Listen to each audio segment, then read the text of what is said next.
নমস্কাৰ আপোনালোকে চাবলৈ আৰম্ভ কৰিছে নিউজ নাও আৰু মই অনুপম বৰা তিতাবৰত উত্তাল প্ৰতিবাদ হাতে হাতে ৰেচন কাৰ্ড লৈ তিতাবৰ মহিলাসকলে উত্তাল প্ৰতিবাদ সাব্যস্ত কৰে নিউজ নাওৰ এক বিশেষ প্ৰতিবেদন প্ৰতিবাদত উত্তাল তিতাবৰ হাতে হাতে ৰেচন কাৰ্ড লৈ তিতাবৰত মহিলাৰ উত্তাল প্ৰতিবাদ সাব্যস্ত উল্লেখযোগ্য যে কৃষক মুক্তি সংগ্ৰাম সমিতিৰ উদ্যোগত তিতাবৰৰ উন্নয়ন খণ্ড আৰু আঞ্চলিক পঞ্চায়তৰ কাৰ্যালয়ৰ সন্মুখত উক্ত প্ৰতিবাদ কাৰ্যসূচী গ্ৰহণ কৰা হয়। চাওক আপোনালোকে জানে যে অৰুণোদয় যিসকলে পাই আছিলে তেওঁলোকৰ ভিতৰত ধনী মানুহৰ নাম সোমোৱা বুলি কৈ এতিয়া এখন মনিটৰিং কমিটি বনাই দিছে ডিষ্ট্ৰিক্ট লেভেলত য'ত MLA মন্ত্ৰী MP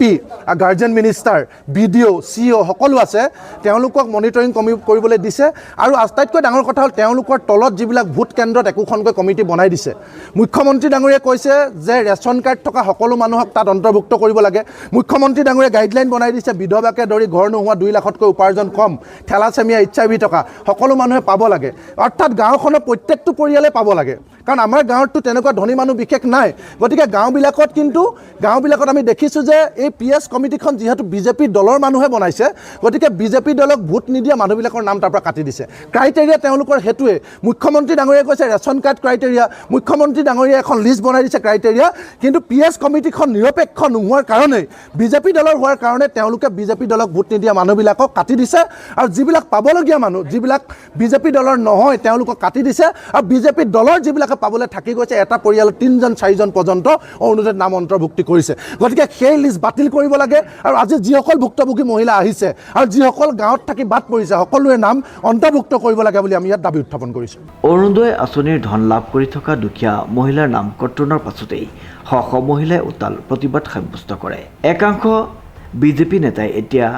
চৰকাৰী আঁচনিৰ নামত স্বজন তোষণ কৰি প্ৰকৃত হিতাধিকাৰীক প্ৰাপ্যৰ পৰা বঞ্চিত কৰাৰ গুৰুতৰ অভিযোগ উত্থাপিত কৰা হৈছে অতি শীঘ্ৰে দুখীয়া বিধৱা বিকলাংগ আৰু অবিবাহিত মহিলাক অৰুণোদয় আঁচনিৰ নাম অন্তৰ্ভুক্তি কৰিবলৈ দাবী জনাইছে প্ৰতিবাদী জনতাই আমি কৃষক মুক্তি সংগ্ৰামীৰে গাঁৱৰ মহিলাসকলক লৈ যি আন্দোলন কৰিবলগীয়া আছে অসমৰ মুখ্যমন্ত্ৰীজনে প্ৰত্যেকগৰাকী ৰেচন কাৰ্ডত অন্তৰ্ভুক্ত হৈ থকা মহিলাক অৰুণোদয়ত অন্তৰ্ভুক্ত কৰিম গৈছিলে চাওক ইয়াত থকা প্ৰত্যেকগৰাকী মহিলা ৰেচন কাৰ্ড লৈ আহিছে আনিছে নাই ক'লে ৰেচন কাৰ্ডখন দেখুৱাই দিয়ক পাৰে যদি বেগৰ পৰা উলিয়াই আমি ধনী মানুহ আহিছোঁ নি কওক কোনো ধনী মানুহ অহা নাই ইয়াত দুখীয়া মানুহ আহিছে অসমৰ মুখ্যমন্ত্ৰীগৰাকীয়ে তেখেতৰ দেউতাকৰ সম্পত্তি বিকি আমাক অৰুণোদয় দিব নালাগে অসমৰ 3 কোটি জনসংখ্যাৰ কৰকাটৰ পৰা আমাক অৰুণোদয় দিব লাগিব গাঁৱৰ BJP লিডাৰতেও আমাৰ পৰা পইচা বিচাৰিছে আৰু অৰুণোদয় পোৱাৰ পাছতো পইচা দিবলৈ কৈছে আমি এনেকুৱা BJP নেতাক অনাগত সময়ত মহিলা শক্তিয়ে ঐক্যবদ্ধ হৈ আমি যদি অৰুণোদয়ত অন্তৰ্ভুক্ত নহওঁ অনাগত গাঁৱৰ BJP নেতাসকলক জোতা মালা পিন্ধাবলৈ আমি বাধ্য হ'ম নে নহ'ম গাঁৱৰ মহিলাসকলে গাঁৱৰ BJP লিডাৰসকলক জোতা চেণ্ডেলৰ মালা পিন্ধাম নে নিপিন্ধাম